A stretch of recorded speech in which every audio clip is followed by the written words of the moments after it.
Come with us now, on a gentle journey. We're leaving the ground behind.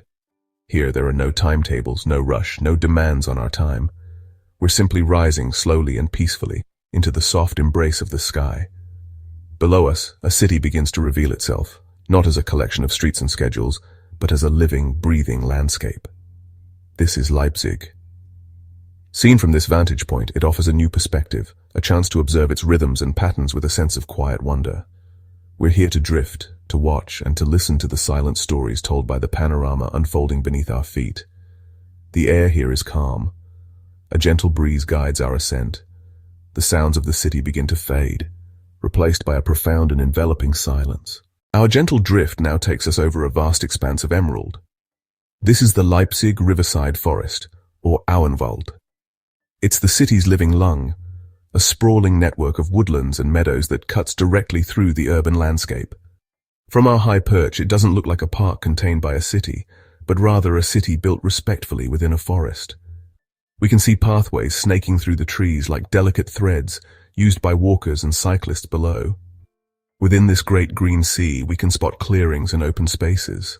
One of these is the Clara Zetkin Park, a place of community and leisure. This blend of the cultivated and the untamed is a defining characteristic of Leipzig.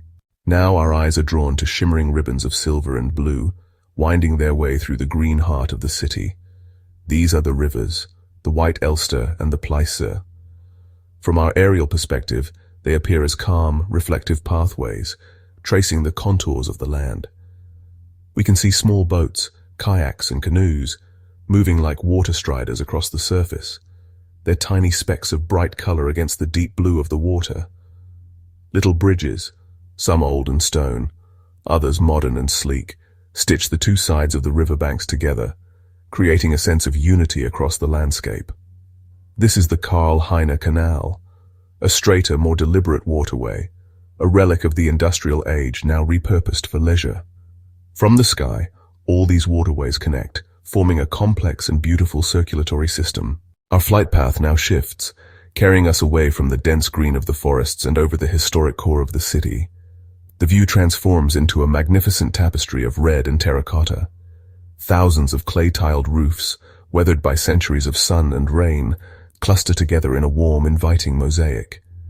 This sea of red is punctuated by the darker, slate-gray spires of ancient churches, which rise up like anchors in time, their presence defining the skyline.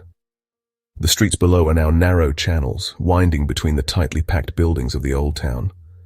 The layout is not a perfect grid, it's organic, having evolved over 1,000 years. We see modern glass structures nestled sensitively amongst the historic facades, reflecting the ancient stonework in their windows.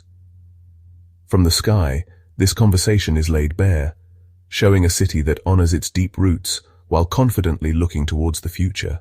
Our gentle aerial drift now carries us over institutions that represent the very soul of Leipzig's cultural identity. Below us lies the Gewandhaus, a modern concert hall with a striking angular design. It stands opposite the Opera House, its more classical counterpart, creating a square dedicated entirely to the performing arts, a vibrant hub of creativity. A short distance away, we see the imposing form of Leipzig University. Its main building, the Paulinum, is a stunning piece of modern architecture. Our flight gives us a unique perspective on how these centers of culture and learning are woven into the fabric of the city. From our tranquil position in the sky, we can observe the flow of people between these great institutions.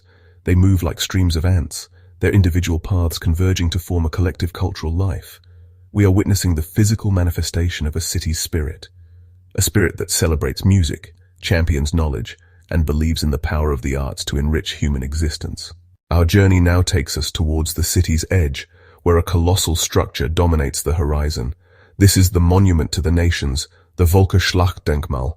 Even from our high vantage point, its scale is just breathtaking. It is a titan of stone, a mountain carved by human hands, keeping a silent and solemn vigil over Leipzig. As we circle this great monument, we can appreciate its intricate design. Its heavy, monumental architecture seems to root it deep within the earth, a permanent fixture against the changing sky. We see the large reflecting pool at its base, mirroring the immense stone structure and the vast sky above us. The symmetry of the monument and its surrounding park is perfect. People on the ground appear minuscule as they climb the hundreds of steps to its viewing platform, seeking a perspective that we are already so privileged to have. It stands not just as a memorial to the past, but as a silent guardian of the peaceful present we are witnessing from above. We now drift back towards the very heart of the city, positioning ourselves directly above the Marktplatz, the central market square. From this vantage point, it is a perfect rectangle of open space.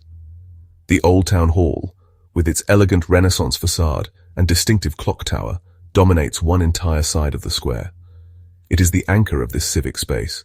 The square below is alive with activity, a microcosm of the city's daily rhythm. We can see the colorful canopies of market stalls set up in neat rows.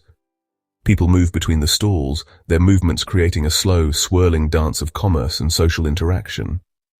Around the edges of the square, we can see the outdoor seating of cafes and restaurants. They are watching the theater of the market unfold, participating in the life of the square. Our aerial view allows us to see this entire ecosystem at once, the vendors, the shoppers, and the observers all playing their part. The sun begins its slow descent towards the horizon, and the quality of the light changes. The sky is painted in soft hues of orange, pink, and lavender. As we get closer to the ground, the city's lights begin to flicker on, one by one. Streetlights trace the paths of roads and canals, creating glowing lines of gold. The great landmarks we have observed, the churches, the monument, the concert hall, are now illuminated, their architectural details highlighted in a dramatic and beautiful new way. From above, the city looks like a new constellation being born against the darkening earth. We are now just above the treetops of the Auenwald, the place where our exploration of the Green Heart began. The last light of day filters through the leaves. We have touched down now. Our feet are once again on solid ground, but a part of our consciousness remains in the sky. The feeling of floating, of drifting peacefully above the world, lingers with us.